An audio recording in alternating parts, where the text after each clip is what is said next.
Ternyata sel-sel darah merah yang dibacakan ayat Quran, ternyata ia memberi respon tertentu, yang respon ini dalam bentuk misalnya sel-sel kanker yang bunuh diri, virus, autoimun, bakteri, semuanya lenyap dari tubuh kita.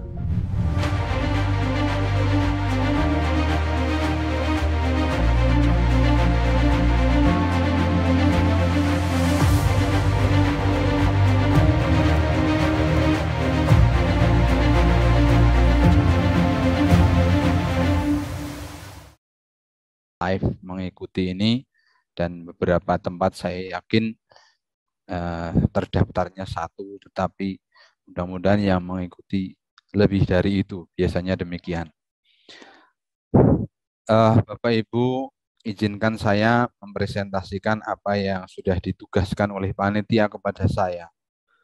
Masya Allah, ketika saya mulai menyusun materi ini, sungguh sampai hari ini pun air mata itu masih terus meleleh, karena benar-benar ini ujian untuk kita semua.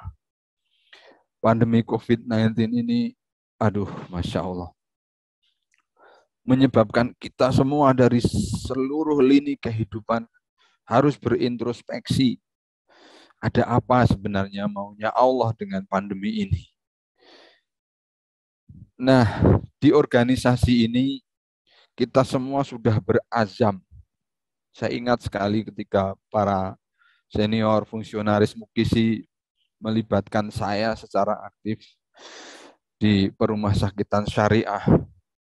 Bahkan sejak lahirnya Mukisi tahun 93, saya sudah mulai terlibat. Waktu itu saya jadi dokter baru saja lulus. Kemudian 2009 lah titik awal kita semua ini bergerak untuk menuju kepada sertifikasi rumah sakit syariah dengan berbagai ajang konsinyering, sampai kemudian keluarlah fatwa MUI yang beliau Bapak Wapres yang tadi memberikan keynote speech pada kita semua waktu itu sebagai Ketua Umum MUI, mengeluarkan fatwanya tentang rumah sakit syariah. Dan kita semua ini adalah bala tentara di depan yang harus mempertahankan pelayanan syariah itu, yang itu betul-betul menjadi simbol dari totalitas penghambaan kita kepada Allah Subhanahu wa taala. Baik, materi ini akan saya awali dari refleksi kita terhadap pandemi COVID yang tidak lain tidak bukan sebagai orang Islam. Kita harus meyakini bahwa ini adalah ujian keimanan. Dan keimanan kita ini tidak akan berarti kalau kita belum kemudian lulus dari ujian itu. Sebagaimana firman-Nya, kata-katanya jelas, wahum la yuftanun. Apakah kita tidak akan diuji? Tidak, kita pasti akan diuji. Dan inilah pandemi COVID-19. Nah, rumah sakit syariah yang kita semua sudah memahami, maka tidak ada lain kecuali kemudian kita makin semangat. Waman ahyaha faka'annama ahyan nasa jami'ah. Ini harus terngiang-ngiang bahwa tugas kita di rumah sakit syariah ketika kita memperjuangkan satu kehidupan manusia, maka sesungguhnya kita telah memperjuangkan kehidupan manusia seluruhnya. Nah, tidak asing lagi lah bagi seorang pejuang, bahkan kadang-kadang dirinya sendiri berkorban, kadang-kadang keluarganya dikorbankan, bahkan apapun dijadikan modal untuk perjuangan itu. Bapak Ibu sekalian, maka rumah sakit Islam ya harus betul-betul punya orientasi. Kitalah yang harus menjadi sarana, ya, sarana menggapai, istilah saya, golden goal, ya. Tujuan emas dari seluruh kehidupan adalah mencapai yang namanya husnul khotimah, Ini adalah maqasidus syariah al-islamiyah yang tadi juga disinggung oleh Bapak Wakil Presiden, bahwa inilah tujuan kita dalam berumah sakit syariah. Dalam rangka mempertahankan pelayanan syariah di era pandemi ini, saya ingin mengajak kepada hadirin, hadirat semua untuk mengingat bahwa indikator mutu wajib syariah inilah yang harus kita terus pegangi. Jangan sampai lepas. Karena ini namanya wajib. Kita sudah sepakat bersama. Apa itu? Yakni pasien sakaratul maut harus terdampingi oleh kita dengan sarana talqin. Kemudian kita harus tetap senantiasa mempertahankan yakni prosedur mengingatkan waktu sholat. Kemudian pemasangan DC harus sesuai gender. Ini sudah menjadi kesepakatan kita. Kemudian berikutnya setelah mutu wajib, ini adalah standar pelayanan minimal syariah.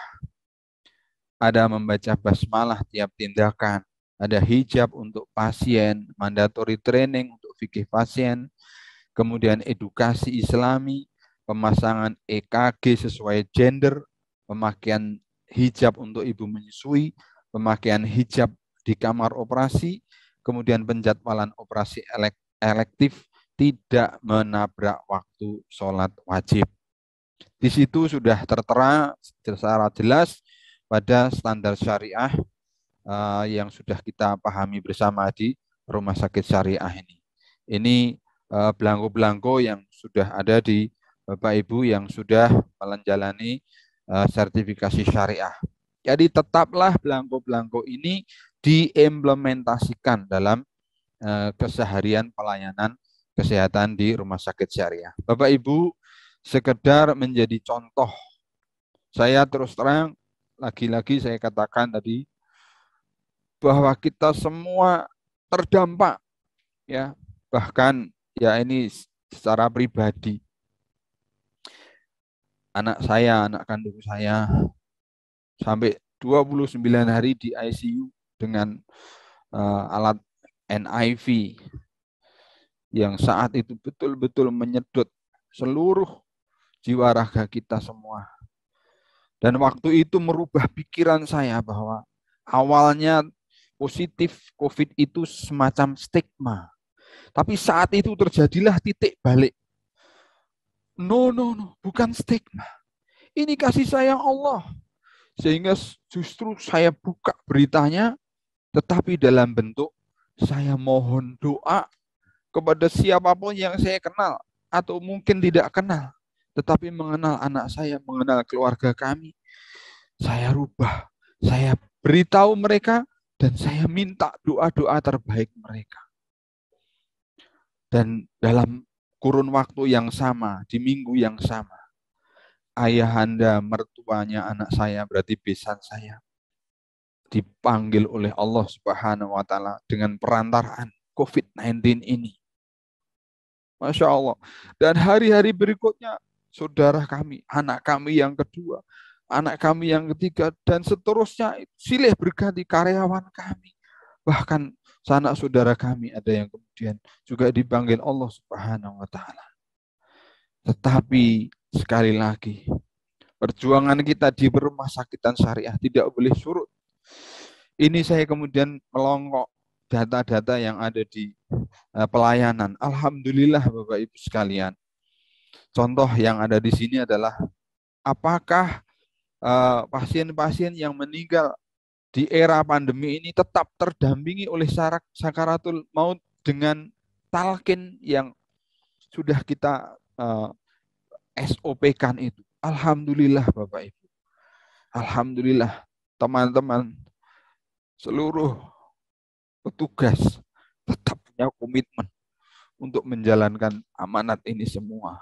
Dan saya acung jempol, saya taruh perhatian, saya taruh hormat kepada seluruh karyawan di garda terdepan untuk tetap menjalankan ini semua. Kemudian juga standar yang lain. Ya, jadi bahwa talqin ini harus menjadi keyakinan kita. Karena Hadis Nabi jelas. Man kana akhiru kalamihi la ilaha illallah. Dakhalal jannah. Jadi ini tidak boleh lepas sama sekali. Itu tanggung jawab kita dalam pelayanan. Juga kemudian pada waktu kita harus mengingatkan waktu sholat. Alhamdulillah, Bapak Ibu, laki-laki, ini adalah kewajiban kita. Kewajiban kita. Saya kadang-kadang menyaksikan karyawan yang tegar di depan dengan pelayanan. Ya Allah, ya Rahman, kasihilah mereka. Selamatkanlah mereka, jaga kesehatan mereka. Saya merasa bangga dengan kinerja mereka. Mengingatkan waktu sholat juga tidak boleh surut. Alhamdulillah masih terus bisa dicapai. Dan kita tahu bahwa mengingat waktu sholat adalah amal yang pertama nanti dihisap oleh Allah ketika kita semua meninggal dunia. Maka tidak boleh tidak. Kita nggak boleh surut sekali lagi. Berikutnya, pemasangan DC sesuai gender. Sebelum pandemi COVID dan selama pandemi COVID, alhamdulillah juga tetap. Karena namanya ini wajib dan kita bisa menjalankan. Maka kita tidak boleh patah semangat untuk terus menjalankan ini semua. Tinggal bagaimana mengatur jadwal sehingga setiap shift itu selalu ada yang bersedia, siap siaga untuk menangani ketika memang harus ada penanganan itu, yakni petugas putra, petugas putri, meskipun di lain tempat, yakni lain bangsal atau kemudian unit UGD, unit rawat inap, rawat jalan, dan seterusnya. Kita harus meningkatkan koordinasi antar unit. Apalagi selama pandemi ini juga banyak yang harus isoman. Jadi tentu itu semua menjadi urusan tersendiri bagi manajemen SDI untuk menjalankan sebaik-baiknya tugas ini. Nah, Bapak Ibu sekalian, kita sudah tidak perlu berdebat lagi bagaimana bahwa pasien COVID harus dirawat secara khusus dengan isolasi yang demikian terjaga prosedurnya. Karena memang harus demikian. Tapi lagi-lagi ya, mendampinginya apalagi ketika kritis, ya, kita assessment, kita jaga ibadah wajibnya, ya, bahkan dengan tambahan ada Quranic healing, ada bimbingan kerohanian, kemudian yang tadi talqin sampai dengan pemulasaraan jenazah. Itu harus kita lakukan. Berikutnya, support imunitas rohani. Kami punya istilah demikian. Dan saya kira di rumah sakit Bapak Ibu juga punya istilah-istilah sendiri. Ini HUCARE ini adalah singkatan dari Husnul Khotimah Care. Bahwa kita semua harus mengedukasi tentang takdir. Karena benar-benar seseorang yang terinfeksi COVID, apalagi sudah stadiumnya itu kritis, itu sudah dekat lagi dengan ajal. Kita harus edukasi tentang tetap roja ilallah dan juga menjaga ibadah, menyempurnakan semampunya tata cara kita menjalani ibadah, kemudian edukasi tentang zikrullah, lisan yang terus mengingat Allah Subhanahu wa taala. Bimbingan kepada pasien COVID tentu dengan berbagai macam teknik, ya. Kadang-kala kita memang harus visitasi langsung tentu dengan APD yang lengkap level 3. Kemudian kepada edukasi keluarga pasien juga demikian. Ya, sampai kemudian kalau ada pasien yang ditunggu oleh keluarganya, keluarganya pun dilibatkan misalnya untuk talqin. Atau kalau tidak ada siapa-siapa dan itu sering, maka gunakan alat bantu misalnya semacam MP3. Bapak Ibu sekalian,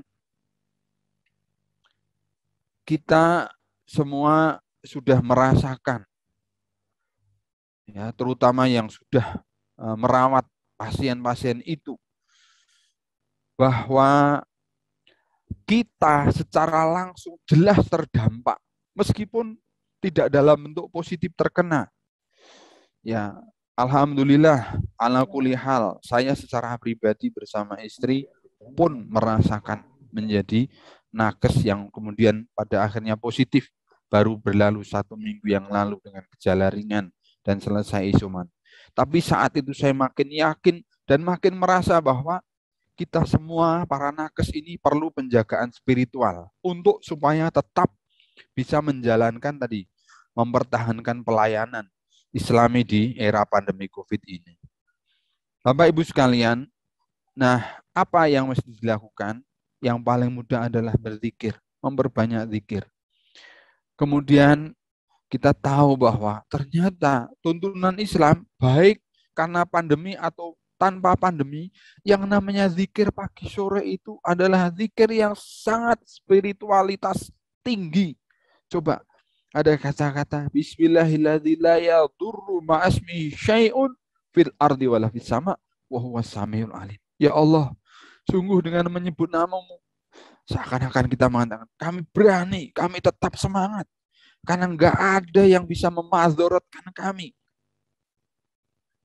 Ketika kita sudah menyebut tasmiyah nama Allah Subhanahu wa taala.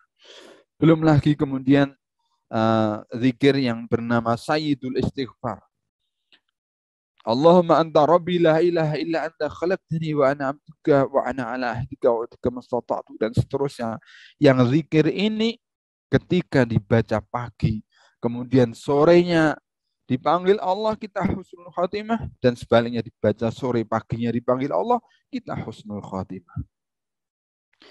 Jadi kami di rumah sakit kami terus memberikan edukasi, memberikan penguatan spiritual kepada para nakes kami untuk supaya mereka juga makin kuat ya imunitas spiritualnya. Kemudian zikir-zikir ini ternyata juga meningkatkan difusi osmose O2 CO2 sehingga kita terjaga kebugarannya.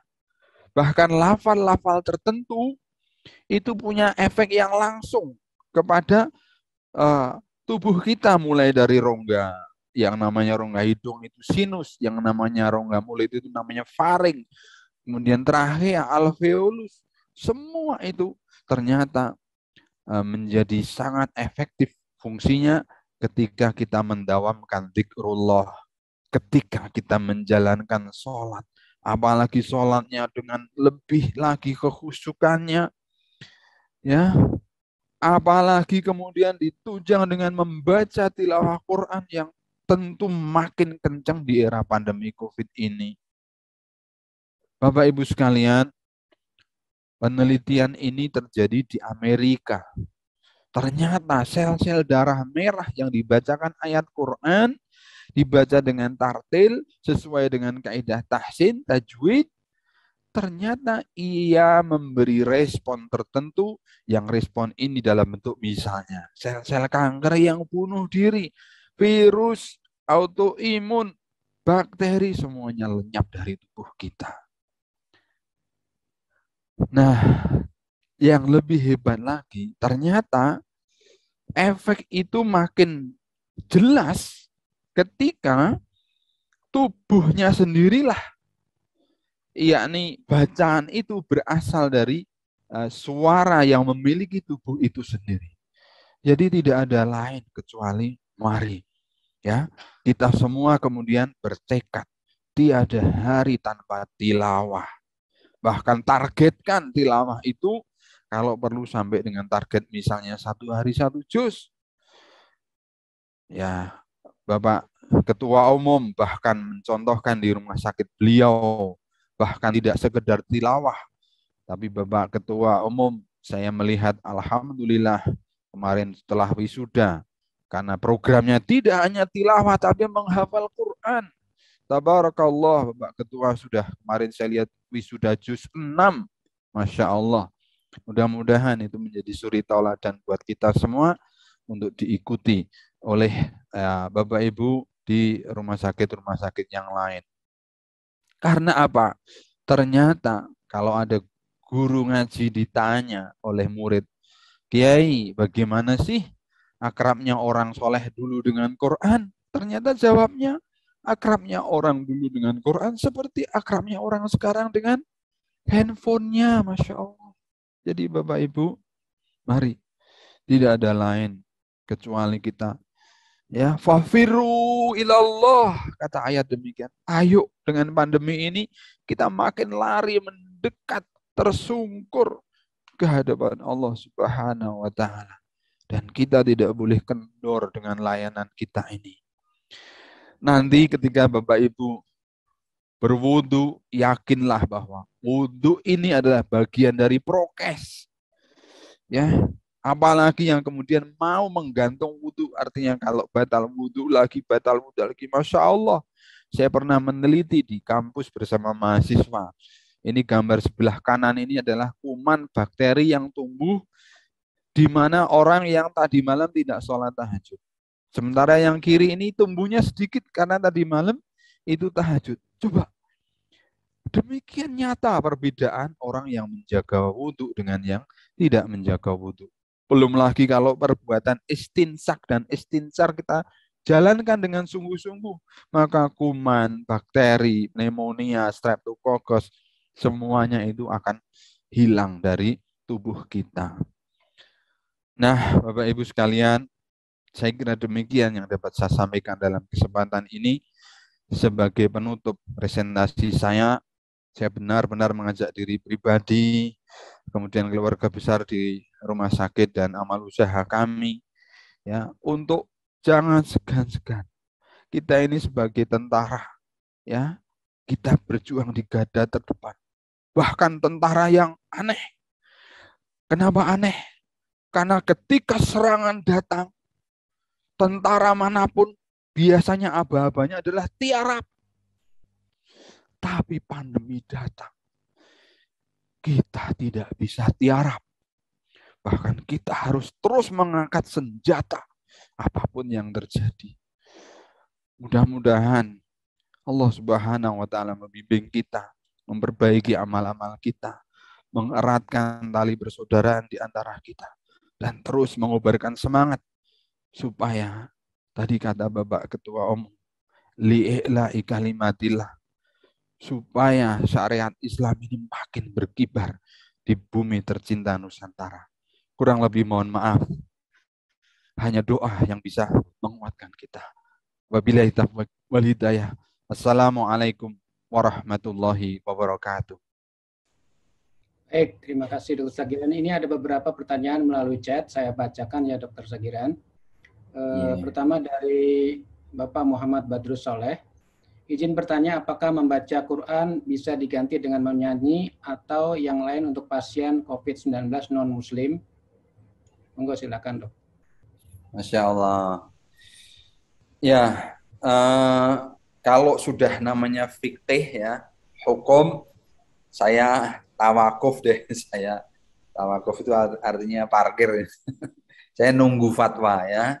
Atau mungkin nanti Ustadz Dr. Andy nanti bisa memberikan, karena itu ranahnya beliau yang dari Dewan Fatwa MUI ya. Pokoknya kalau sudah fatwa, termasuk saya lihat tadi ada pertanyaan tata laksana pemulasaraan jenazah COVID yang hanya ditayamum dan tanpa dikafani misalnya, itu ranahnya mufti ya. Nanti Ustadz Dr. Andy saja. Demikian Pak Wahyu. Baik, berikutnya dari Bu Ade Asmari. Bagaimana implementasi terapi wudhu untuk pasien COVID yang dirawat di rumah sakit syariah? Monggo silakan dok. Begini, kalau masih seputar ibadah mahdoh yang sehari-hari, ya utamanya adalah wudhu dan sholat, ya lakukan seperti biasa.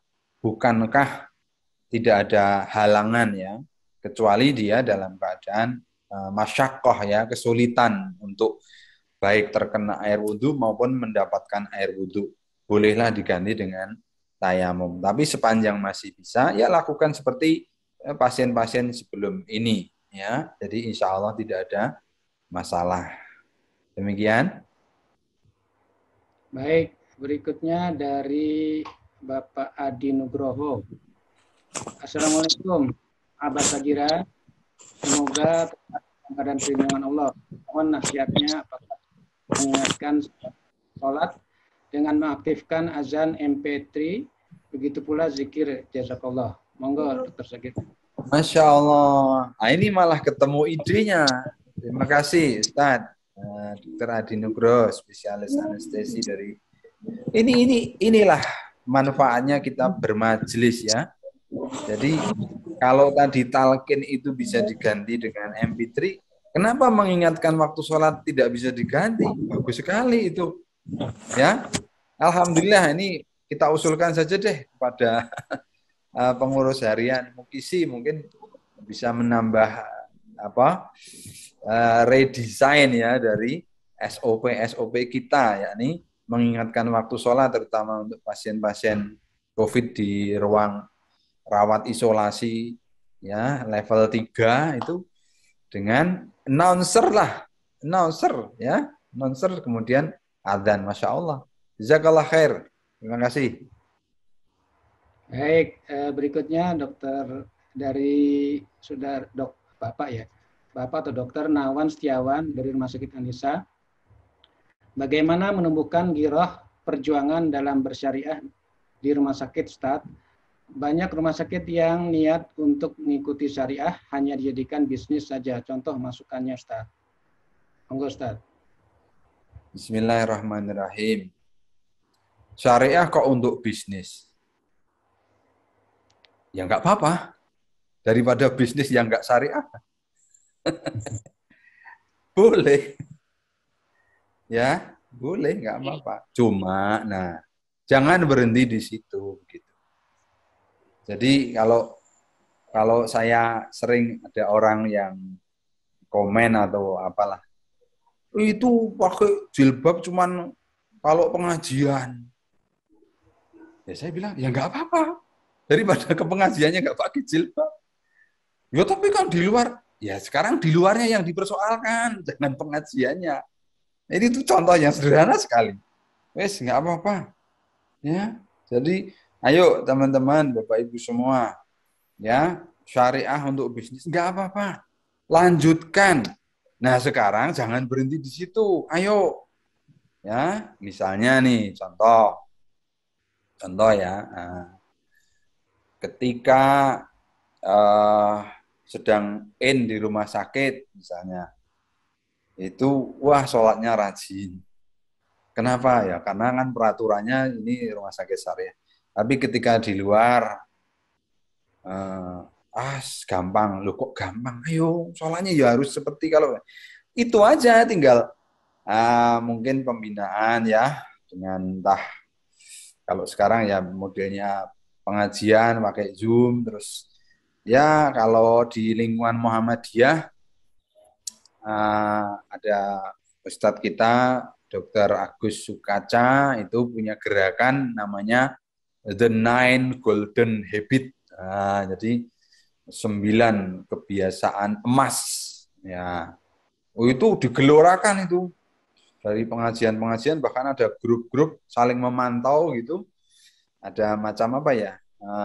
Satu orang itu kayak kalau marketing multi level itu ya, multi level marketing itu kayak ada upline, downline ya gitu. Itu berbagai cara.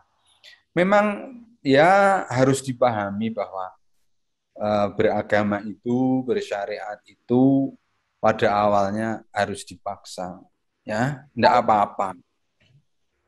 Setelah dipaksa kan nanti terus ya terpaksa. Tapi kan tetap enggak apa-apa. Kan sering kita dengar toh, terpaksa masuk surga enggak apa-apa daripada sukarela masuk neraka. Ini kan begitu. Kan kalau kita pakai jari dipaksa ya terpaksa, tapi nanti bisa, terus biasa, terus budaya. Nah, jadi jempol itu terjadi kalau sudah 5 tahap. Terpaksa, dipaksa, terpaksa, bisa, biasa, budaya. Demikian, mudah-mudahan manfaat. Baik, berikutnya dari Dr. Mulyadi Mukhtiar. Bagaimana pendapat dokter untuk pelaksanaan talqin pasien di CCU COVID? apakah bisa dilakukan oleh keluarga pasien via video call? Kalau sepenuhnya dilaksanakan oleh karyawan, jumlah pasien yang banyak berdampak talkinnya tidak terus-menerus. Monggo, Dokter Sagiran. Ya, terima kasih. Kami di Rumah Sakit Nur Hidayah, Jogja, Bantul, ini mas'ulnya, jadi kalau istilahnya Pak Endul itu core of the core-nya itu kita punya Ustadz Lacua namanya. Bergabung nggak ini? Kalau bergabung, boleh Ustadz, berbagi Ustadz. Ustadz Lacua boleh. Bagaimana waktu mengalami itu? Bisa bergabung? Atau kalau enggak ya nanti japri ya. Oh, nggak bisa. Baik. Jadi gini, tadi yang saya bilang, ilatnya beragama. Jadi isi pesannya kita menjalankan agama. Ini apa? Kalau isi pesan ini udah nyampe, ya sebetulnya kita sudah selesai beragama.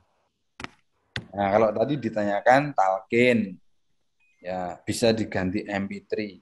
Kalau memang nyampe, ya atau diganti keluarganya. Kalau memang nyampe, ya karena yang kita tuju itu sampai. Ya sekarang bahkan yang namanya hadiah itu sudah berbagai macam caranya.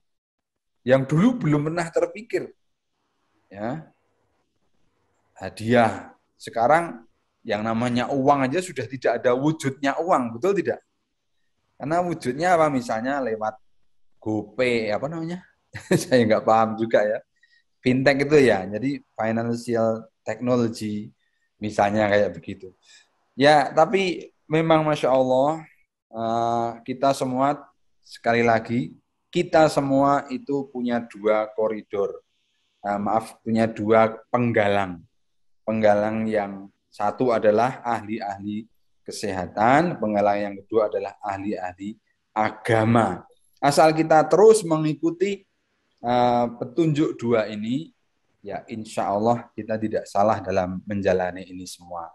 Mohon nanti Bapak Ibu yang berkompeten ya, misalnya ya para anggota MUI di daerah masing-masing, ya kan kalau rumah sakit syariah sudah punya yang namanya Dewan Pengawas Syariah atau Komite Syariah ya sebelum itu. Kita harus terus berkomunikasi. Kalau begini gimana, kalau begini gimana. Demikian, mudah-mudahan manfaat. Baik, berikutnya Assalamualaikum warahmatullahi wabarakatuh. Ini dari Komisi Syariah RSUD Kota Tangerang. Perkenalkan, saya Dr. Gigi Rani Handayani, SPPM dari Komite Syariah RSUD Kota Tangerang. Terima kasih Dr. Sagiran atas presentasinya. Saya tertarik sekali penelitian dokter tentang keberadaan kuman seseorang dengan air wudhu sholat tahajud atau tidak dan tidak.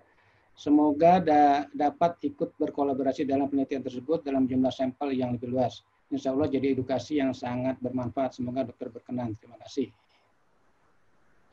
Ini bukan pertanyaan sih dok. Dokter mau jawab dok? Siap, nanti boleh japri. Baik, berikutnya dari Pak Mahansar. Assalamualaikum warahmatullahi wabarakatuh. Dari Pak Mahansar, Prokami Maluku. Mau tanya Pak Dokter, kalau mayat COVID yang ditanam tanpa melalui liang lahat untuk dimiringkan dan tidak dikeluarkan berikutnya bagaimana? Terima kasih. Oh ya, itu yang tadi saya sebut itu. Ada efek panas, meriang ataupun kemeng. Nanti ada kita mintakan fatwa saja, tetapi memang dalam kenyataannya kami di Muhammadiyah di Jogja sudah melakukan itu. Jadi ketika rukti jenazah di kamar jenazah dengan protokol COVID, kemudian di wrapping jenazahnya, masuk ke peti mati, itu sudah dimiringkan, sudah diberi tanah ya, tanah. Jadi memang betul-betul bawa tanah kuburan. Jadi di dalam peti itu diisi tanah kuburan, dan diberi ganjal juga tanah kuburan dalam posisi miring. Nah, peti tersebut nanti sudah masuk ke liang lahat, itu tidak dibuka lagi. Jadi kalau ditanya, kok tidak menyentuh tanah, wong kita ngambil tanah kuburan. Ya, seperti itu yang sudah terjadi di kami di lingkungan Muhammadiyah di Jogja seperti itu. Wallah alam shawab. Berikutnya hampir sejenis Dr. Sagiran dari Pak Rifai Paki yang mendesak harus disosialisasikan Mukisi bagaimana pemularasan jenazah COVID sesuai syariat. Ada saya lihat jenazah COVID hanya di Tayamkim meminjam istilahnya tanpa dilafani. Kemudian Assalamualaikum, sama dari Pak Rifai Paki. Assalamualaikum, bagaimana pemularasan jenazah COVID? Ada saya lihat hanya di Tayamkum meminjam istilahnya tanpa dikafani. Inikah mentasahkan umat, kenapa sampai banyak keluarga yang mau mengambil jasadnya? Wassalamualaikum. Ini yang tadi terkaitnya Dr. Sagiran. Mau dijawab, Dokter? Nanti kita minta kepada Ustadz Endi dari Komisi Fatwa MUI. Baik. Berikutnya masih ada 2 orang peserta yang raise hand. Kami persilakan kepada Ibu Ida Royani. Dan silakan Ibu Ida, masih ada kah? Ya, terima kasih. Mohon izin. Silakan. Ya, Assalamualaikum warahmatullahi wabarakatuh. Saya mohon ya izin Pak Dr. Sagiran. Sangat tertarik dengan pemaparan dokter, terutama terkait dengan salah satu komponen yang harus ada dalam SOP pelaksanaan kesehatan syariah kita di rumah sakit, yaitu proses mentalkinkan pasien yang dalam keadaan sakaratul maut. Tadi saya juga mendengar salah satu, misalnya banyak metode yang digunakan, salah satu menggunakan MP4 sebagai pengganti atau sebagai mensubstitusi dan sebagainya. Saya ingin mungkin berkomentar atau mohon ditanggapi juga, Dok. Bagaimana ya, yang saya pahami tentang proses talqin itu adalah di situ ada seorang yang dalam proses sakaratul maut itu, artinya mereka butuh dikondisikan, bukan cuma hanya sekedar diperdengarkan kalimat talqin, tetapi juga ruhiyah, dan di situ butuh penguatan akidah, penguatan ruhiyah. Di mana pada saat itu kondisi mereka itu betul-betul sangat kritis. Jadi kita memastikan kalau kami melaksanakan kami laksanakan prinsipnya itu adalah bahwa kita menghadirkan segala upaya mengkondisikan pasien itu bukan cuma sekedar memperdengarkan, tetapi bagaimana sampai ke hati, sampai kemudian bisa masuk bahwa mereka itu betul-betul yakin mereka dalam keadaan yang tenang untuk menghadap Allah, menghadap penciptanya, tidak ada keraguan-raguan dan seterusnya. Karena itu adalah kondisi yang sangat kritis sekali, di mana keimanan seseorang itu bisa sangat-sangat labil seperti itu. Jadi diharapkan orang yang mentalkinkan itu memiliki ruhiyah atau akidah yang begitu kuat, sehingga itu bisa mempengaruhi dan mengkondisikan. Apakah itu bisa dimungkinkan ya, Dok, ya? Kalau misalnya itu dilakukan via perangkat, tidak orang langsung dan seterusnya. Karena kondisi itu sebenarnya yang kita ingin hadirkan atau kita ingin ciptakan pada pasien-pasien. Terima kasih, Dok. Ya, bismillah, terima kasih Ibu Ida. Benar sekali, kita selalu pergerakan itu dari angka katakanlah 50, 60, 70 sampai ke puncaknya 100%. Kalau bisa menjalankan seperti yang Ibu Ida tadi sampaikan, itu 100%. Top. Ya, tapi kalau kurang dari itu ya turunlah 90%. Misalnya ya orang yang ya pokoknya yang ada lah, keluarga yang ada, yang penting nunggu gitu. Kan gitu. Habis gimana? Adanya cuman itu. Wah, ternyata keluarganya nggak ada. Ya sudahlah, petugas saja. Ya, turun lagi. Ya. Waduh, petugas juga karena banyak yang dilayani. Nah, mungkin Bahkan kita pernah, ini di luar COVID ya, kita pernah misalnya penunggu pasien sebelahnya. Kita pernah, ini dalam rangka tahun, itu bisa terjadi. Nah, tetapi di era COVID yang seperti ini, ruang isolasinya juga sangat ketat, mungkin petugasnya terbatas, keluarganya juga tidak ada, atau kalau ada mungkin dia tidak berani, akhirnya turun lagi. Nah, kami hanya meyakini bahwa melakukan yang paling maksimal yang bisa dilakukan pada saat ini itu, yakni melalui perangkat. Tapi jika ada misalnya satu pasien yang keluarganya dengan semangat, oke, diberi APD level 3 juga, silahkan masuk, didampingi, itu kami akan fasilitasi. Nah, jadi demikian, kita selalu bergerak di rentang ya tadi itu, dari sekian sampai sekian. Jangan sampai kita sebagai orang Islam itu jangan punya paham fatalis ya. Pokoknya kalau enggak ini enggak, itu kan enggak ada.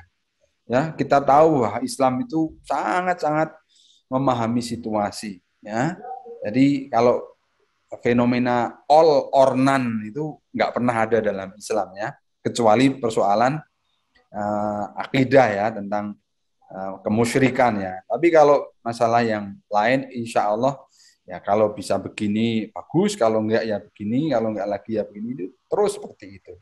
Demikian, mudah-mudahan manfaat. Terima kasih. Baik, Bapak Ibu, masih ada beberapa pertanyaan, cuman karena waktu Bapak Ibu saya minta satu lagi Bapak Ibu atau dua. Ini ada yang resen dua nih, tapi ada yang tertulis, yang resen dulu mungkin ya saya berikan. Pak Dr. Sagiran masih bisa dua pertanyaan lagi ya. Ya. Silakan Dr. Tulus Mustafa, silakan dari Rumah Sakit Islam Yogyakarta.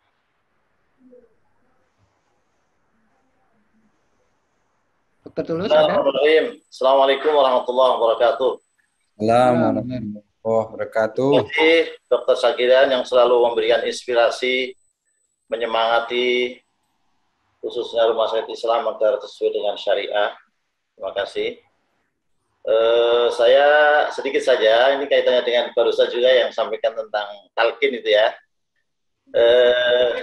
Kalau dalam para ulama itu biasanya karena terkait dengan tujuan akhirnya itu kan mangkana akhiru kalami la ilaha illallah tadi ya sudah disebutkan, sehingga para ulama itu memberikan jalan supaya kalau si mayit itu sudah mengucapkan la ilaha illallah maka sudah berhenti dan jangan diperbanyak begitu. Nah ini sehingga ini tadi yang masalahnya itu memang kalau pakai M3 itu jangan-jangan sudah la ilaha illallah kemudian M3-nya jalan terus. Nah itu bahkan di kitab Sunan At-Tirmidzi itu disebutkan kisah yang menarik ya. Ini sekedar ini sajalah. Jadi ada kisah seorang ulama besar sebetulnya yang kita sering dengar itu nasihat-nasihatnya Abdullah bin Mubarak gitu ya.